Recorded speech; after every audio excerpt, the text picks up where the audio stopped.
Welcome to Expert Profiles Atlanta, where Atlanta's influencers and innovators share strategies for overcoming obstacles and achieving success in business and life. Here's your host, best-selling author and Atlanta influencer, Neil Howe. Hello and welcome to the show. This is your host, Neil Howe, and today my special guest is Glenn Burroughs.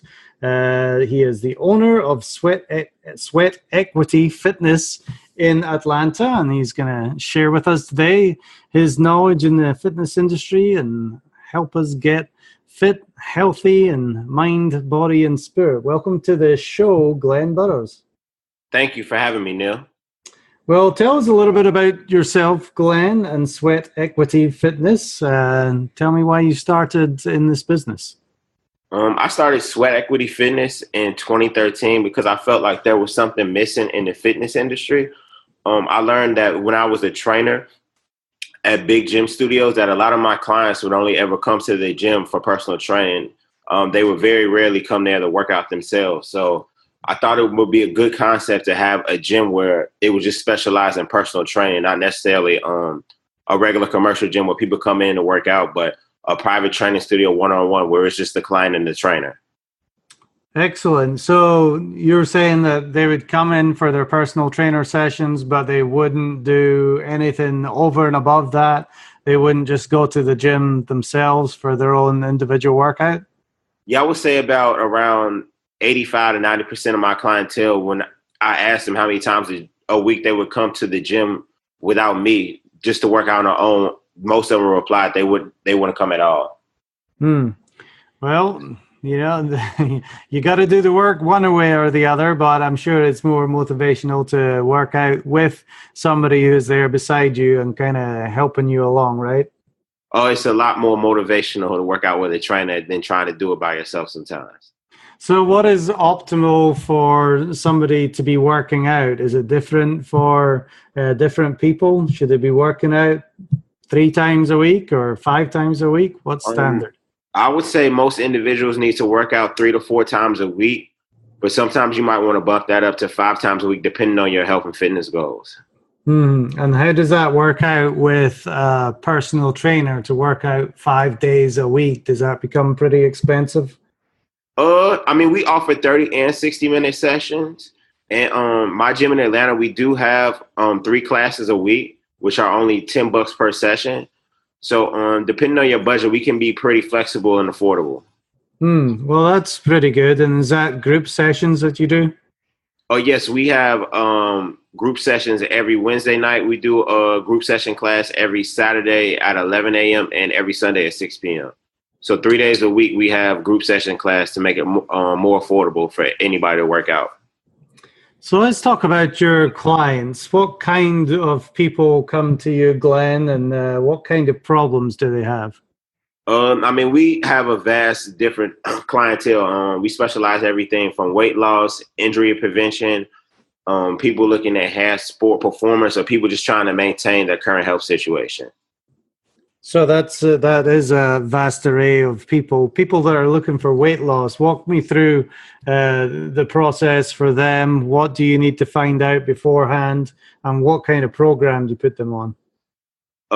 So when people come into Sweat Equity Fitness, our first session is complimentary. We basically want to demonstrate to people what we can do for them, so to show them that they can come back to us.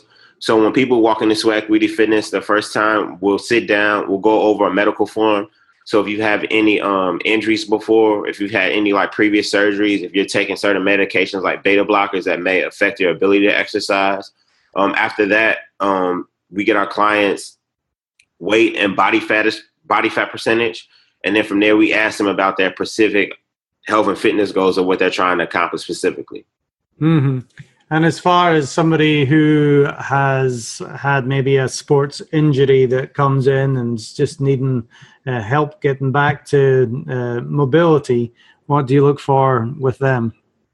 So basically, when somebody has a sports injury, we go through different range of motion exercises to basically implement a program where we can progress them back to their original form. Excellent. So how important is diet in all of this? I tell all my clients that come into Sweat Equity Fitness that diet is way more important than exercise. I like to tell people all the time, it might take you 20 to 30 minutes on the treadmill to burn 300 calories, but if you eat one chocolate chip cookie in 15 seconds, that's 300 calories right there. So we really emphasize a healthy diet change if you're going to work out at Sweat Equity Fitness.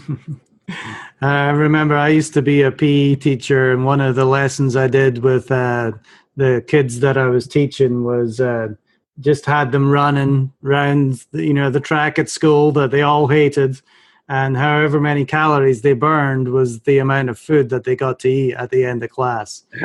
They all loved it until they figured out they got figured out how much they got to eat. Yeah, a quarter of a Snickers bar or something like that.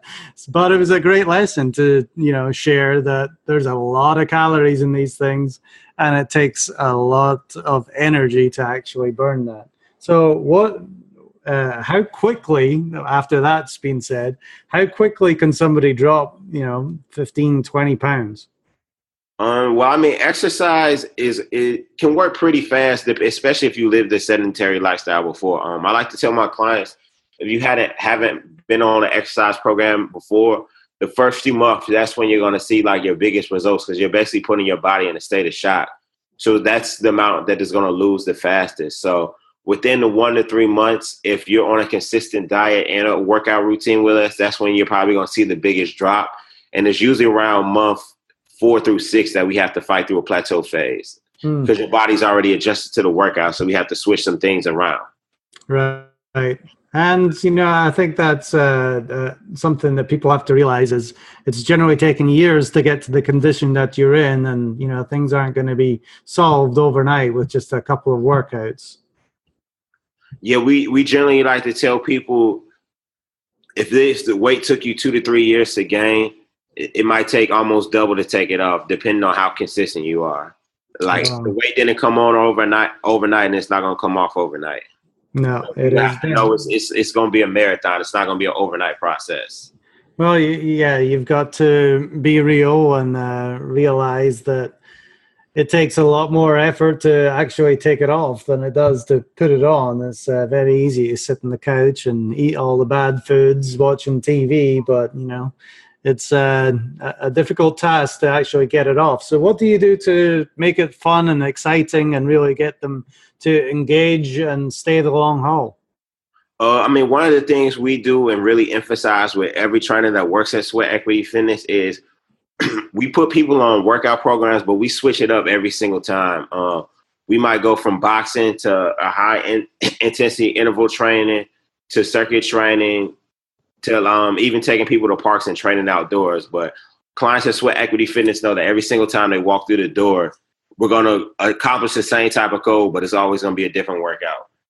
That's good. That keeps them motivated to learn to do something, or it's not the same old stale exercises over and over. Why did you choose to do something like that rather than just regular weights or, CrossFit or something else like that? Every client is on a specific routine, but what we like to do is switching up the workout, because your body can get stagnant, plateau if you do the same thing over and over again. You kind of want to trick your body and your metabolism so you can burn more calories and so your body can become stronger. So changing it up like that is important. Oh, changing your workout up is very, very, very important. It's kind of like, I guess you would kind of consider it like education. You don't want to stay in the same grade the whole time. You kind of want to progress and get through different grades. I like that. I haven't heard that one before. That's a great analogy right there. So as far as being functional, I know a lot of people that are sedentary and they have to move house, or, they just go out in the yard and do some work. How does it help with all these functional activities that they do throughout the day? Well, I come from a sport-specific background. I used to be a sport performance coach when I first started my fitness career. So function is very, very important in training at Sweat Equity Fitness. We actually start every client with a dynamic warm-up, which is basically like active stretching, not passive stretching that most people do. And this dynamic stretching that we start with, it basically mimics every daily moves that you do in life, from like squatting down and picking up something, having the balance to even like carrying grocery bags. So we really believe in using functionality when our clients exercise just to help them in their everyday lives without them even thinking about it. Mm. Now, what's changed over the years as far as the exercises and the thinking and the science and stretching? And obviously, 70 years ago or in the 70s, you look at exercise videos with Richard Simmons, and the exercising is a little bit different these days. What's changed? Oh, exercise right now is a lot more specialized. I think people have come to figure out that every single type of workout doesn't work for every single type of person. And a place like Sweat Equity Fitness, we like to try different type of workouts with each individual to figure out which workouts react best to their body and stuff. So I believe that people see that there's not between all the different like classes and like spin between the Pure Barre classes and even just like aerobic workouts. It's not like a one size fits all. Like if you're a really good trainer, you're going to do a variety of workouts with each client and kind of figure out and customize that client to figure out which workouts react best to their body. Right. And of course, if you're doing all these different workouts all the time, you might be targeting one area, like a spin class, one area of your body over the other, but you're really going to get just a good workout either way. Oh, yeah, definitely. So talk to me about some of the myths and the misconceptions about the fitness industry. People come to you with preconceived notions of what the results are going to be. Talk to me about some of those things, the information that's out there that is wrong.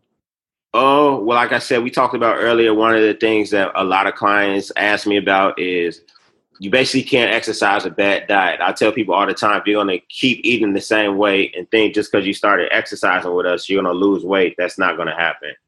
So I would say myth number one is you definitely cannot exercise a bad diet. One of the other questions I get asked a lot as a personal trainer consistently is about like fat burner pills. And what I like to tell people all the time about fat burners is that most of those pills either have caffeine, increase your heart rate or metabolism, or they have things to basically block hunger from your brain. But what I tell people all the time, like if fat burners really, really worked, if you could really lose weight without exercise, that person will be the richest man in the world. Because everybody will want a pill that they could take where they can look amazing without having to like exercise and eat whatever they want. So I feel that those are two of the biggest things in the industry. When clients first come in, they basically ask, can they continue to eat can they continue to eat the same way now that they're working out? And they ask about different fat burners and certain supplements and ask that they're going to like basically be like miracle magical pills. That magic pill that we're all looking for. It doesn't matter how much it costs. We all want that magic pill, but unfortunately, does it just come down to diet and exercise? I mean, yeah, I think the main thing, well, certain body types are genetic, but if you really want to get to a certain size, it comes down to like old-fashioned diet and exercise. Work out a little bit more and eat a little bit less, right? Definitely. So talk to me about some of the fears then that people have. Obviously, if they want that magic pill, they don't want to work out many times. What kind of fears do they have about maybe being put through their paces?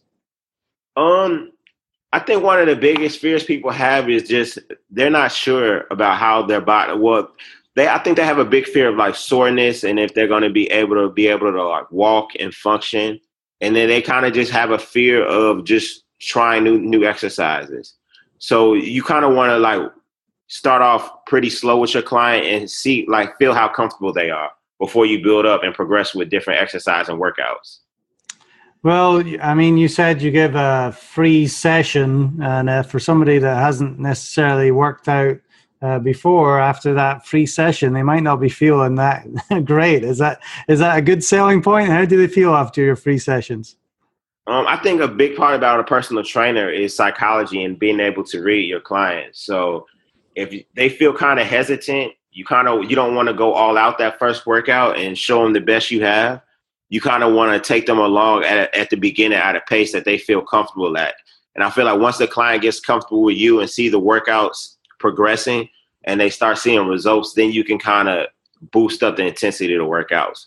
But I mean, it's a little give and take. So I tell all my trainers that we have the free session and we start off initially with people, just see how they're feeling and how they're reacting to the workout and the conditioning. And that's how we progress it along the way.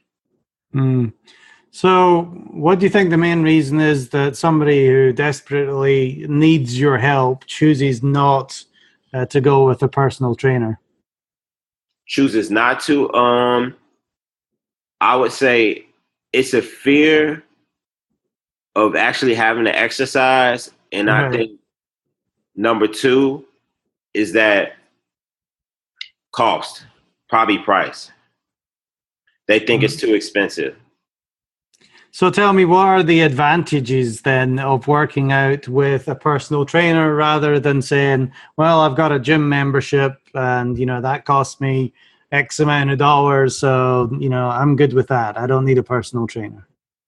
I think the number one advantage is you're basically hiring like an expert professional. So basically you're getting somebody who's helped individuals do stuff before over a period of time that also have like a highly expertise in this area to help you lose weight versus you trying to figure out on your own. It's kind of like, I would say it's like if you don't know how to cook, but you're trying to figure out, it's better to just go to a cooking class and learn. Yeah, it's definitely better, I think, having a coach than trying to figure it out yourself. Just like you said, people need coaches in all areas of life, not just health and fitness, but health and fitness is a major problem. So that's why there are so many people out there. So, what differentiates you and your business from all those other ones that are out there, specifically in Atlanta? Right now, Sweat Equity Fitness, we provide a private training studio. So when people come into Sweat Equity Fitness, they know it's just you and the trainer. There's not going to be, if you're insecure or subconscious about people looking at you while you're working out, you get to learn and feel that nobody's going to be in there except you and the trainer. I feel like the other thing is education. All the trainers that work for me have a undergraduate degree or master's degree in exercise science. So basically, we didn't take a class for a couple of days to get certified. Our trainers have really sat in classes for 4 to 2 years and have learned like anatomy and physiology and the different type of ways that your body reacts to certain type of exercise.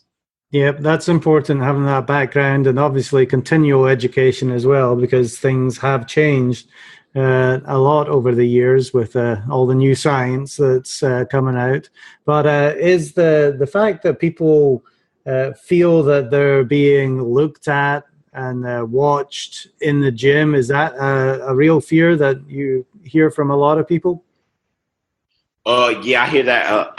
I hear that from a majority of our clients, that when they come into the gym, that they really appreciate that it's not like a commercial style gym where there's just other people either looking at them, and also they don't want to have to worry about having to wait to use machines or having a trainer, have to adapt and change their workout because they're waiting to use this specific machine or they're waiting for somebody else to get off the machine. So they really like the exclusivity and the privateness of the gym. Excellent. So, Glenn, give us a case study here of somebody that springs to mind, maybe somebody that came in with some specific problem. Tell me what the problem was, what was your solution? What kind of program did you put them on? How long did it take? And ultimately, what difference did it make to their life? What was their ultimate outcome? Well, I met a woman about 5 years ago. I would say she was about 5'7", about 360 pounds. She probably gained 130 pounds over the last 2 years. And she was really, really trying to lose a lot of weight in a fast amount of time. And I basically told her, we had to be really, really patient with this process. So I put her on a 4-day-a-week training program. From those four days, I kind of switched it up to where we did circuit training for the Monday and Wednesday. And then when we trained on Thursday and Saturday, I basically put her on this outdoor full body workout / cardio program. From there, I also hooked her up with a nutritionist. The nutritionist actually worked with a guy who owned like a food prep company. So we were able to put her on a calorie count. So from there, knowing the calories that she was consuming every single week, on top of knowing the calories she burned during the workout, we were able to like really track her progress each and every single week to like for her to lose weight. So I would say we worked together for about 2.5 years, and she ended up losing around 135 pounds. Awesome. Yeah, that's great. Great results. And tell me what difference that made to her life. I mean, it made a huge difference to her life. She was a lot more confident. She got to get off all her diabetes and like other heart medications, and she was just able to live a more fulfilling life. Right, and it's very hard to put a price on that. You know, it's not an easy solution. You do have to do the work, and you have to be strict with your diet. But really, it's hard to put a price on your health, because going the way she was going, she probably didn't have too many days left. So, you know, what a wonderful story, wonderful turnaround there. So tell me a little bit more about your backstory, Glenn. What made you have the idea of getting a gym, and you know, what's your story? Were you a professional athlete yourself? No, I played college football. I actually, like you, I do have an undergraduate degree in health and physical education, but after I taught for a year, I actually got a scholarship to get a master's degree in exercise physiology. So that's when I moved to Atlanta to attend Georgia State University. And while I was at Georgia State University, I was a personal trainer at LA Fitness for like 2 years. And then when I finished my master's degree, I started training at my apartment complex and traveling to people and training at different parks. And once I saved up enough money, I eventually opened our first location of Swag Beat Fitness in Atlanta. Excellent. Great stuff. Can you tell me a lesson that you learned early on in your business and dealing with people in the health industry that still impacts how you do business today? One of the earliest lessons I learned on is just being very flexible with your clients. We worked with a lot of people who have very, very busy schedules. And I think at Sweat Equity Fitness, we train Monday through Friday from 6 a.m. to 9 p.m. and Saturday and Sunday, 8 a.m. to 2 p.m. So I feel like an important part in business that when you're working with customers is that you want to let them know that you can be flexible and work around them and their busy schedules, because that way it gives them no excuse to say why they can't come into the gym to work out. Right. And, you know, that's an important part of service as well. The better the service, the more they feel that you value them as a customer and client, and the more likely they are to hang around and get the results that they're looking for. So that's excellent. Is there anything that you'd like to cover that we haven't really covered yet in this conversation that might help some people out? I feel like we've covered over a lot. It's been a great conversation so far. I can't think of anything on top of my head right now. Well, tell me what somebody should be looking for. If they're looking for a personal trainer, what kind of questions should they be asking, and what specific things should they be looking for? I feel like if people are looking for a personal trainer, I would say the number one thing you want to start asking is basically like, what is his educational background and his experience? So the first thing I would ask is experience. How long have they been a personal trainer?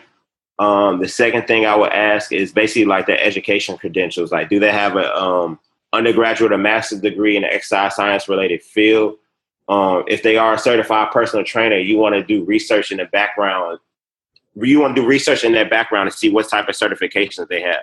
There's a lot of different certifications in personal training, and some of them aren't as good as others. So I would say if you're looking for a personal trainer, you want to see if they're NASM certified or if they're certified with their CSCS. Excellent. So if somebody is in the market in Atlanta, how do they find out about you, Glenn, and Sweat Equity Fitness? If somebody is in the market in Atlanta, they can basically contact me through my website, www.gbsweatequityfitness.com. They can also follow us on Instagram at GB Sweat Equity Fitness, and they can also call us to set up a complimentary free training session. And the number is 404. Sorry. The number is 404-480-0432. Excellent. Well, I appreciate all the knowledge that you've given us. Obviously, you are very educated yourself, and that's why people come to see you. You know what you're doing, and you got the certificates to prove it.